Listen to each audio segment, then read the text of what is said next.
Hello guys! So for today's video guys ay ipapakita pala namin yung mga kambing namin guys. So nakapastol pala sila today.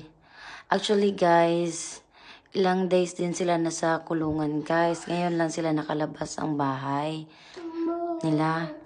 Pinapalabas pala namin sila minsan guys para makakita din sila ng araw guys.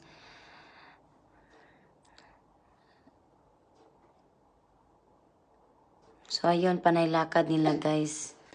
Di pala namin pinapatalian, guys, para makapaglakad-lakad sila, guys. May nakabantay naman na mga kapatid ko at saka sila papa at sa tito ko po. So, ito pala yung view sa labas, guys. Dito namin pinapastol yung mga kambing namin. Thank you pala sa may-ari ng lupa kasi inallowed kami na makipastol. So that's all for today's video guys. Hope you enjoy watching. Bye.